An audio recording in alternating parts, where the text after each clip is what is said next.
Welcome to the Cylinder Report of Doom. We are Aero 302, Section 9, Group 3. The following presentation covers the flow effects observed by placing grip tape on a cylinder and running the wind tunnel at different speeds. So, why use a cylinder? A cylinder has a known geometry and approximately resembles an airfoil, making it a great example for aerodynamic study. Pressure drag is dominant and forms because of the turbulent wake of the cylinder.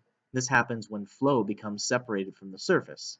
The boundary layer creates a low-pressure wake made up of a series of vortices, as seen in the graphic. Assuming inviscid flow, we can make a prediction for pressure coefficient of 1 minus 4 sine squared theta.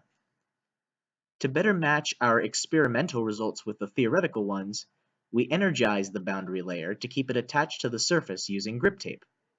This forces a turbulent boundary layer which delays separation, having the effect of a smaller wake and thus reduced pressure drag.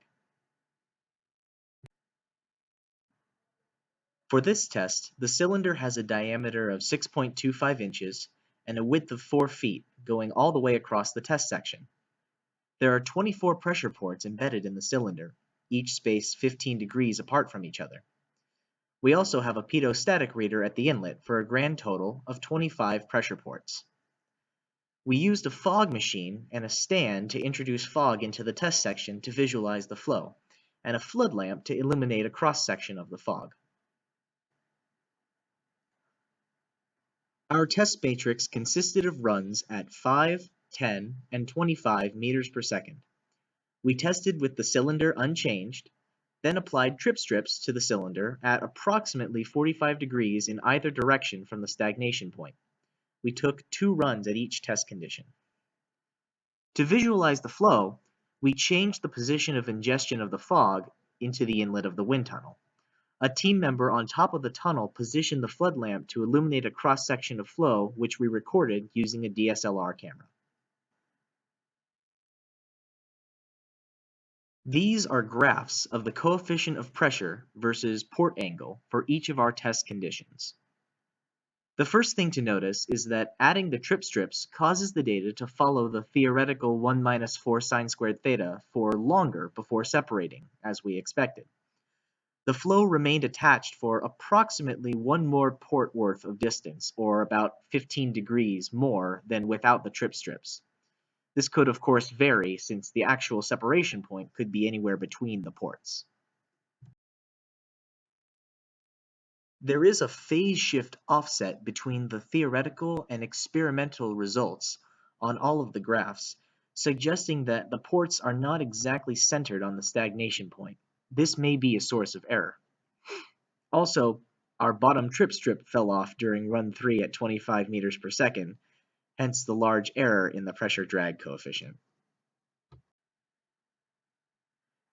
These are graphs of the drag force in newtons for each of our testing conditions.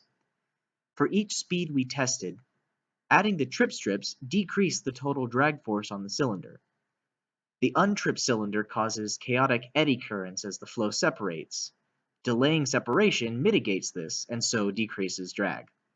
This effect is much more pronounced when the speed is slower, with a 61% decrease in drag at 5 meters per second, 23% at 10 meters per second, and only 5% at 25 meters per second. The error bars for our drag graph seem to be much larger relative to our values than for the coefficient of pressure. This may be caused by taking the sign of values around the cylinder amplifying our error values.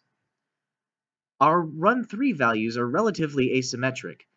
This may be due to our losing a trip strip during the run and the cylinder generating lift from the asymmetric boundary layer.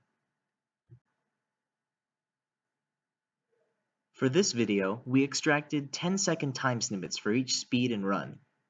These videos show that at higher speeds, the flow separates and forms a larger wake behind the cylinder. The trip strip provides a rough surface which forces the boundary layer to transition from laminar to turbulent.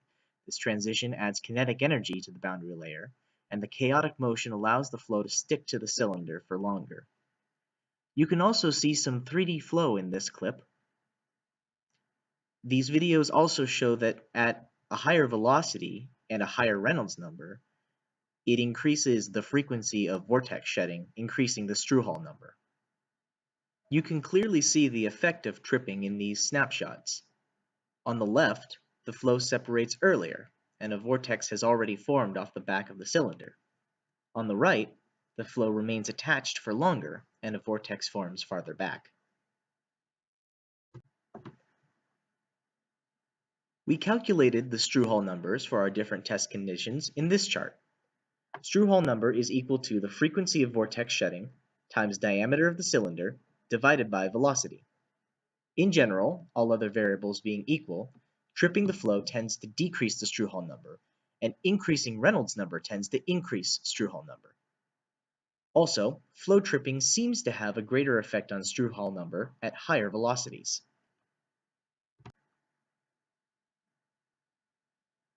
This is our error analysis. Since we recorded at a frame rate of 30 frames per second, it was difficult to correctly judge the frequency of the vortex shedding. Since this frequency is used in the calculation of the Strouhal number, there is potential for a lot of error. Port 6 stuck out from the surface of the cylinder, significantly changing the pressure it registered and causing it to be a major outlier in all our data. To fix this, we replaced the data from port 6 with a linear interpolation from ports 5 and 7. This will likely have a small impact on our calculations for drag and pressure. The fluid used to visualize the flow may have built up on the surface of the cylinder. This could be the cause of two effects.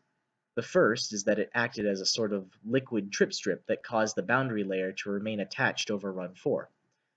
The second is that it may have entered the pressure ports on the front side of the cylinder and affected their pressure readings. It is unknown what effect this might have on our data.